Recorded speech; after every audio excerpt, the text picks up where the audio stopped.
Hey folks, Brent here with FoggyDew Films, and once again we are up in the mountains, or quasi-mountains. We are going to be heading up the trail for Baseline Mountain, or at least that's our hope. Once again, we got Ron Patrick, and he's running the RootBear again. We got his friend Dan joining us today, so that's pretty awesome. And of course the old man's coming along with me in the squeaky limo. We're gonna hit the trail right now, so we will see you guys on it. Just a quick update there, guys. The FoggyDew merchandise that was out at Bruderheim has been located. It was located by a gentleman by the name of Steven. He was nice enough to send me a picture, again with a FoggyDew merchandise, which is what I asked.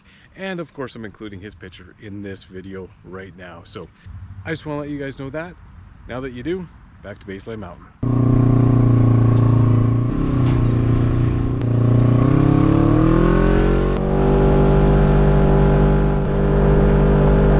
Alright folks, well, we made her to the trailhead, or what I believe is the trailhead. I'm almost certain it is. So we're going to start heading up to the top of Baseline Mountain here.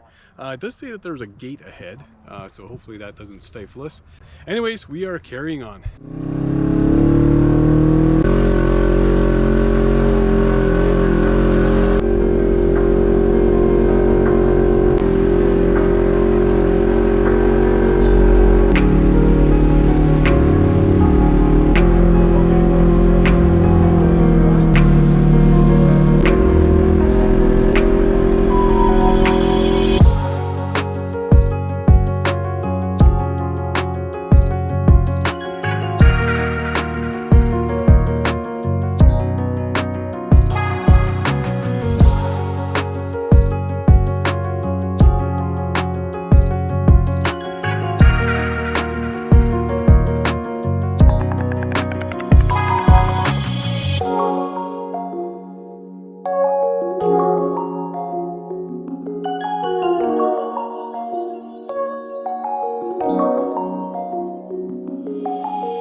Alright guys, at this point we are at the Baseline Mountain Fire Lookout. The new Baseline Mountain Fire Lookout, I should say. The ride up, although nice, was kind of disappointing because, again, it was literally just a road.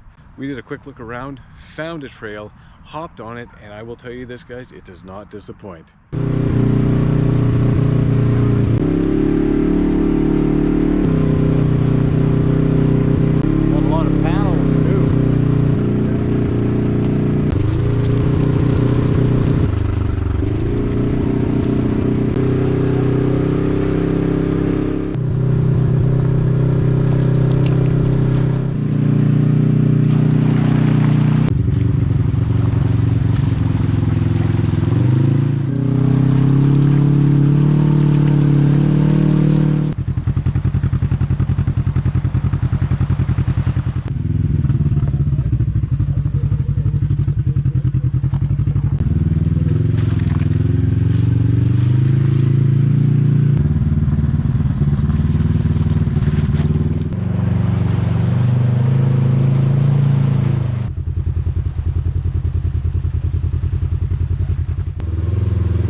right, folks, well, we made her to an absolutely amazing viewpoint. And I will say this, I did not mean to come up to this viewpoint. The viewpoint I meant to come up to, I believe, is just over there. So where you can see that rock, well, mountain I guess, but where it's it's windy up here, guys. Where you see that rock, that was actually the goal today. I don't know if we're gonna get there because we're probably gonna continue down this trail and just see where it takes us. But I'm saying right now, not disappointed. This is absolutely beautiful.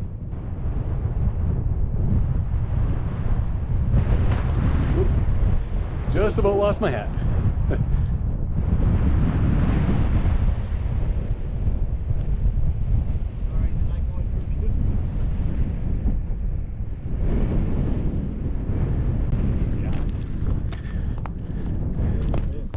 What do you figure, Ron? A little windy, but I didn't get stuck in any FoggyDew's buttholes, so that's a good thing. We're in the top of the world. The day is still young, guys. We're in the top of the world. She's the best. Nice. Dan, what do you think? Oh, this is awesome. Love it. Bad day of riding is better than a good day at work. Yeah. Right? Yeah. And just to give you guys some perspective, right there is where that red fence was, where we turned around. And that's where the mountain bikers, I think, get dropped off. And then they go down some crazy trails. Very actually impressive trails. I'm not a mountain biker, but if you are, you got to come out here and try those trails if you like the extreme stuff. So this is a no hat wearing zone, and we're going to continue on.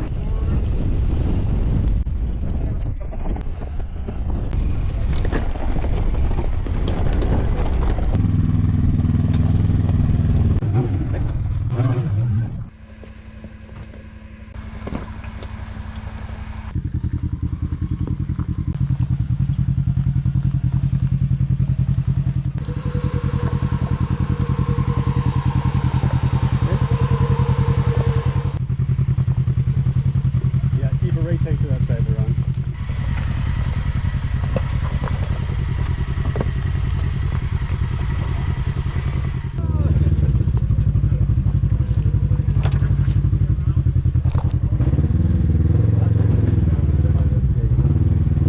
Watch that. Whoa, whoa. Good on that side, you know what I mean?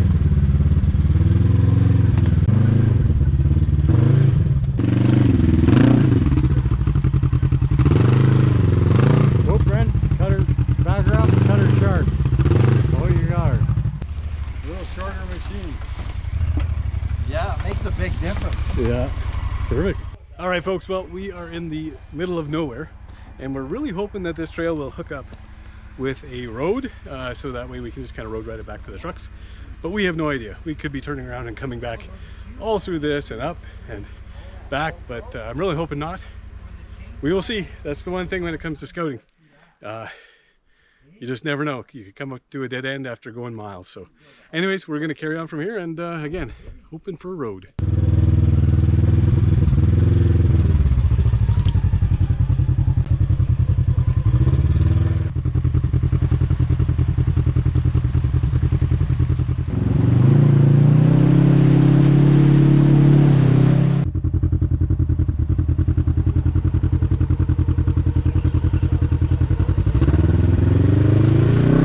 Alright folks, well, we end up waving somebody down at this point here because we kind of came up to somewhat of a road to see what is our quickest and best way to get back to the trucks. A guy and a girl were on some off-road bikes out here, and they gave us the directions, so we're quite happy about that.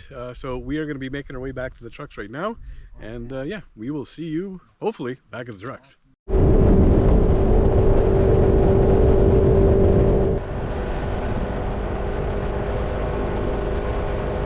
Alright folks, well, we made her back to the trucks, and yes, we did have to do some road riding for a fair good distance, but it was nice to be able to just kind of cruise back here because we got to set up camp yet. So and that means finding a camping spot and then setting up. I'm just going to be sleeping in the back of the truck tonight.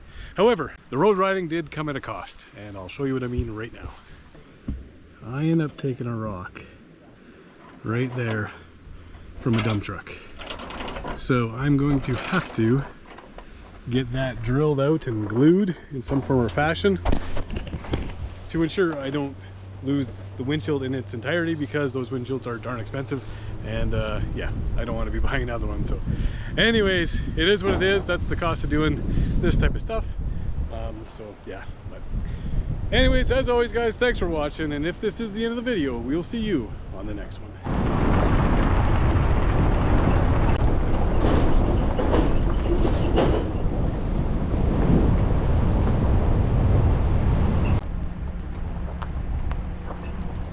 All right, folks, well, we made her to the Hummingbird Public Land Use Zone, and this is where we're going to be spending tonight. We have a tent, so the old man, Ron, and Dan are going to be staying in that. I'm going to be staying in the back of the truck. Apparently there's a bunch of trails out here. I have never been here before, but it's always been on my list to come out and do, and that is what we are going to be doing first thing in the morning after we get some shut-eye, have some breakfast, and then we're going to hit the trails pretty hard tomorrow, so looking forward to that. Anyways, this is my setup here, guys. Bam. It's about 9 o'clock right now. I think we're gonna have a fire and then call our night. So anyways guys, we will see you in the morning.